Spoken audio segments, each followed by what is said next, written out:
Albert terkejut dan lantas tertawa kecil. Apa Anda pernah mendengar seseorang berkata seperti ini? Segala sesuatu tidak ada yang instan. Bahkan mie instan saja harus dimasak dulu baru bisa dimakan. Begitupun saat Anda mencari suami. Ya apalagi suami, ujar Albert dan lantas membuat Alika terus menatapnya. Albert yang mau bertanya apakah ada sesuatu dengan wajahnya langsung dipotong sebelum bicara. Apa kau mau menjadi suamiku, Al? Tanya Alika dengan mata berbinar. Please, ucapnya lagi. Apa Anda baru saja membenturkan kepala Anda, Bu Direktur? Tanya Albert serius. Hah, kamu pikir ini sinetron? Gerutu Alika. Jika saya menjadi suami Anda, saya tidak bisa menjadi sekretaris Anda lagi dan besar kemungkinan saya akan menjadi pemilik perusahaan properti milik Anda. Ucap Albert dengan wajah datar. Loh bukannya itu bagus? Tanya Alika. Saya hanya tidak ingin menjadi orang yang repot sama seperti Anda. Hah, jika saya menjadi orang yang repot maka saya tidak akan pernah bisa menjadi majikan yang baik untuk Elijah. Alika tidak percaya ini. Albert bahkan lebih memilih mengurus kucingnya dibanding menjadi pemilik perusahaan besar. Dasar sekretaris tidak jelas. Alika memijat pelipisnya. Pusing dengan kegesrekan sekretarisnya satu ini. Oke. Kalau kamu tidak mau menjadi suami saya, bagaimana jika menjadi suami kontrak saya? Tanya Alika. Tetap tidak bisa. Karena akan sama-sama merepotkan. Jika saya jatuh cinta dengan Anda akan lebih repot lagi. Ujar Albert. Alika merasa kesal. Ia semakin keras memijat pelipisnya. Ya sudah kalau begitu carikan aku suami. Ujar Alika. Apa Anda tertarik dengan biro jodoh? Tanya Albert. Biro jodoh. Ya apapun itu asal saya bisa cepat mendapatkan suami, ujar Alika. Baiklah kalau begitu. Saya dengar ada sebuah biro jodoh di daerah Jakarta. Biro jodoh ini sering melahirkan begitu banyak pasangan yang berakhir langgeng dan harmonis rumah tangganya, ucap Albert. Ya terserahlah. Yang penting saya mau suami. Katakan pada mereka jika saya menginginkan suami dengan 5 kriteria. Pertama enak dipandang. Murah senyum dan semacamnya. Kaya atau miskin tidak masalah, yang paling penting adalah dia seperti itu. Kedua baik. Bukan orang begajulan. Tidak suka narkoba ataupun berhidung indik. Saya tidak suka. Lalu ketiga dia tidak merokok. Keempat dia pandai berakting. Jika saya meminta dia berakting mesra dengan saya, dia harus pandai berakting dan kelima dia harus pandai memasak. Ujar Alika. Albert menyimak. Ia langsung berbicara. Akan lebih baik jika Anda juga ikut dengan saya ke sana, ujar Albert. Supaya Anda bisa bebas memilih yang mana yang cocok dengan Anda. Ucapnya lagi. Boleh sih. Kapan rencananya kita ke sana? Tanya Alika. Besok bagaimana? Anda sibuk? Tanya Albert. Jika kamu mau besok, batalkan saja meeting kita besok dan cari hari lain. Usul Alika. Baik kalau begitu, ucap Albert. Esok paginya, Alika dan Albert berada di dalam mobil Pajero Sport itu. Alika tampak sangat cantik saat itu. Memakai blouse dan rok pendek serta dibalut oleh sebuah blazer. Sementara Albert tampil biasa saja. Sama persis seperti penampilannya sehari-hari berangkat ke kantor. Mobil menepi di depan sebuah lapangan luas yang sejauh mata memandang terdapat ratusan mobil terparkir di sana. Alika berpendapat mungkin itu adalah mobil para calon peserta biro jodoh ini. Bahkan di depan sana terlihat gedung sangat besar dan bertingkat.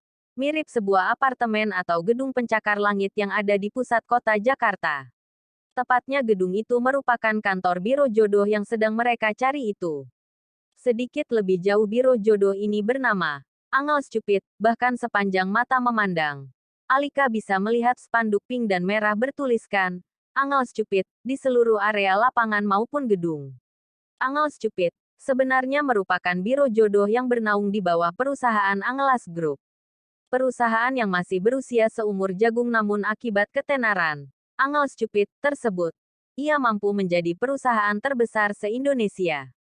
Awal pemasaran mereka adalah memanfaatkan media sosial dan mempromosikan kepada para pelanggan mereka untuk memviralkan kesuksesan mereka dalam mendapatkan jodoh dari Angel Stupid ini. Semenjak biro jodoh ini menunjukkan performa baiknya sebagai ajang mencari pasangan yang paling laku dan laris manis, mampu menyumbang kekayaan perusahaan yang sangat besar hingga sampai 90%, bahkan kini perusahaan mereka mulai merambah ke berbagai bidang untuk meluaskan nama mereka agar lebih dikenal ke masyarakat umum yang bukan hanya sekedar menawarkan jasa saja akan tetapi produk juga. Seperti produk kecantikan, tas branded, baju, berlian dan kuliner. Pemilik Angelas Group yang misterius ini pun yang tadinya kaya jadi semakin double tingkat kekayaannya. Sepanjang Albert menjelaskan tentang Angelas Group dan Angelas Cupid, Alika menyimaknya dengan baik. Ia jadi semakin penasaran dengan perusahaan yang tingkat kekayaannya paling tinggi se-Indonesia itu. Bahkan perusahaan Alika saja kalah dengan perusahaan itu. Ia penasaran apakah biro jodoh ini mampu memberikan apa yang jadi keinginannya itu. Mereka akhirnya sampai ke dalam gedung Angelas Cupid. Albert menyarankan Alika untuk duduk karena ia menyadari pendaftaran itu akan berlangsung lama. Alika pun menunggu cukup lama di sana lalu kemudian mereka disarankan untuk pergi ke lantai 2. Sesampainya di dalam aula lantai 2 yang luas dan megah, terdapat begitu banyak peserta biro jodoh bahkan total peserta yang tercatat di buku absen yang Albert isi total ada 500-an peserta. Pembawa acara menjelaskan tentang Angelas Cupid, sejarahnya, kapan didirikan, tujuan dan bagaimana awal mula terbentuknya biro jodoh itu. Sangat detail hingga Alika merasa sangat mengantuk mendengarnya. Albert yang menyadari kepala Alika naik turun ketika mendengarnya langsung menaruh pipi Alika dengan minuman dingin. Alika menggeram. Apa yang kau lakukan Petik 2. Saya khawatir Anda disuruh maju ke depan kalau ketahuan tertidur, ucap Albert dengan wajah datar.